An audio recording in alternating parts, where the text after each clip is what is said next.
What's going on YouTube? It's your boy Kane Redfist back with another video. This is actually one of the first times that I do a video like this, so if you guys can do me one solid before I get into this topic, if you guys can go ahead and like and subscribe, turn those notifications on so you guys know when I'm uploading my next video or YouTube short. Also, follow me on all platforms. I'm Kane Redfist on Twitter, TikTok, Instagram, and most importantly, Twitch. If you guys can actually follow me on Twitch, most importantly, that would be amazing because I do a lot of live streams on there. I do a lot of commentary, reaction videos, and most importantly, gaming. So if you are into a lot of like gaming content, come follow me on the Purple app. Trust me, we'll have a great time over there. Getting into today's topic, I'm actually going to be talking about one of the aforementioned platforms that I just brought up when plugging in my own social media accounts.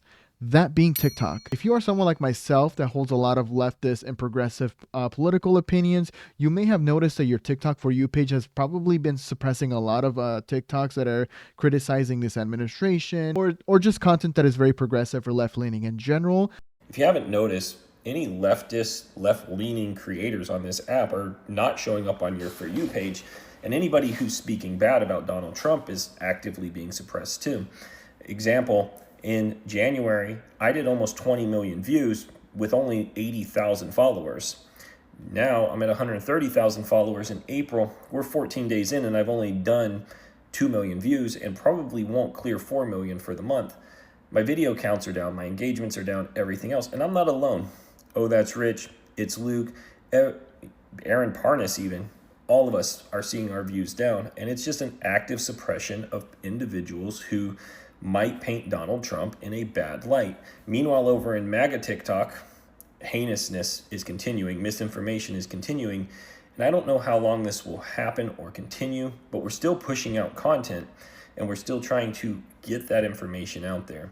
Maybe you have seen that a lot of the TikToks you've been getting recently are TikToks from a few months ago. If that's the case, I'm going to try to explain why I think that is happening in this video. With that being said, I myself have a TikTok account that I dedicate to uploading a lot of clips from my Twitch streams. I also like to do a lot of fun TikToks on there, but I do also make TikToks that are more informative. I also do a lot of political commentary in a left-leaning perspective on my TikTok accounts. And so when I talk about seeing how TikTok is suppressing a lot of people's, For You pages, I have seen my For You page being suppressed. Not a lot of information is getting through my For You page, but also a lot of my videos that hold a lot of these progressive or left-leaning opinions do not get pushed out on the algorithm as I would like. So if you can also follow me on TikTok, that would be amazing.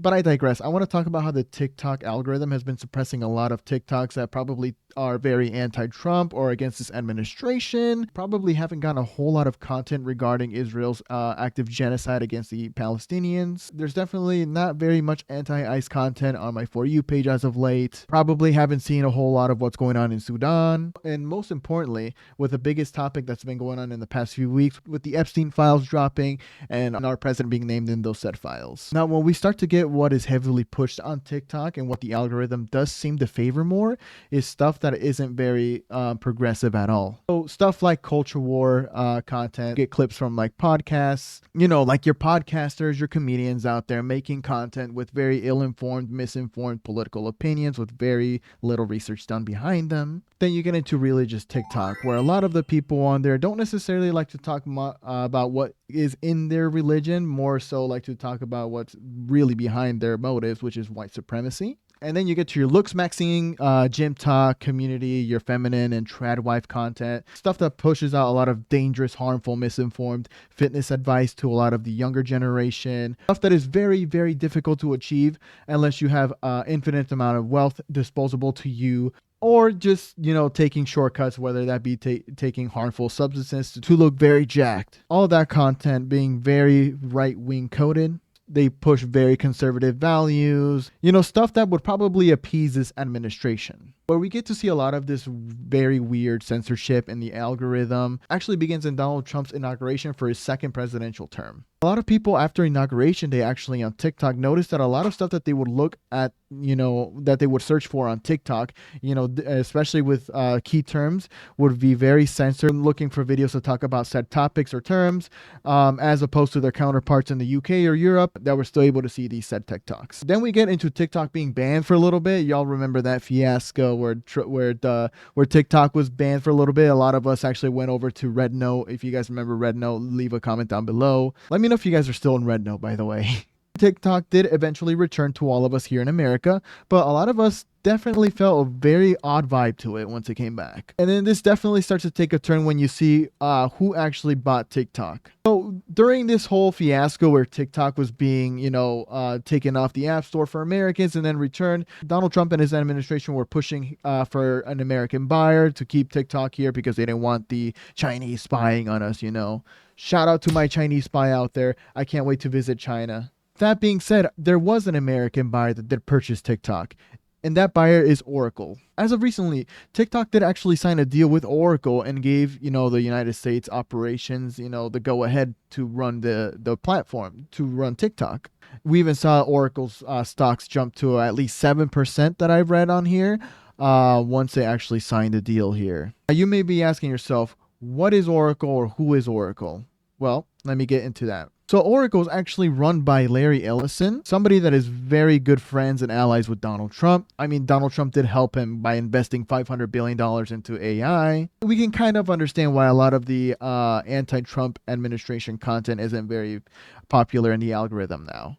Now, Larry Ellison isn't only a Donald Trump ally, he's also very connected with Israel. I did mention earlier that coverage of the Israeli genocide on the Palestinians isn't something that is pushed heavily on the algorithm. That is because Larry Ellison has a track record with being very good allies with that apartheid state of Israel. I mean, he literally gave $16.6 million to Friends of the IDF, and that being the largest single donation the group has ever received. It doesn't even stop there. Larry Ellison, the guy behind Oracle, also wanted to give Netanyahu, yes, Bibi Netanyahu, the war criminal, a lucrative board seat on his company. I mean, he also helped him with one of his lawsuits here. So safe to say that a lot of the content regarding what's going on in Palestine isn't going to get pushed very much. As of right now, people's For You pages have been very wonky as of late. People have reported seeing videos far as back as October. I saw a video that dated back to like right after the Charlie Kirk assassination. So that was all the way back in September, October-ish, that time frame. We are almost in 2026. There's literally 2 more days until the new year. Well, as I'm recording this. So while people are being fed all this content that dates back months prior, content such as what's going on with Iran and how they declared war on the U.S., the U.S. committing war crimes in Venezuela, stuff like that is not being pushed on people's For You page now, is it? So yeah, that is what is going on over on TikTok. So a lot of content creators that hold a lot of progressive views, left-leaning views, make content off of those views, probably haven't seen a lot of engagement on their TikToks, and or the people of TikTok haven't seen a lot of content regarding what's really going out there in the world. It is quite unfortunate that we're living in such a time period where a lot of information that is crucial for us to know, especially here in America, is being very censored and moderated. I mean, even looking at the deal that TikTok made with Oracle, it's even stated here in the article regarding the TikTok deal with Oracle that according to the agreement, TikTok's US algorithm will be retrained with only Americans' data. Content moderation rules around what is permitted and what is not will be set by the new investor-controlled entity, that being Oracle and Larry Ellison, the guy that is very fond of Israel and Donald Trump. So if you have seen these changes in your For You page or have noticed these things happen on TikTok, let me know what your experiences have been on TikTok. Go ahead and drop me a subscription down below. Help me grow on this channel. I also do a lot of gameplay videos on here. I do a lot of React content as well. Follow me on all platforms. Follow me on TikTok. I'm trying to grow on TikTok as well, especially during these very, very censored times over on TikTok. I'm trying to grow. So if you guys could help me out on TikTok, and most importantly, follow me on Twitch. I'm trying to grow on Twitch as well. Anywho, that's going to be it for this video. So I will be seeing you guys on the next one. Until then, stay safe out there, stay informed, and yeah, peace.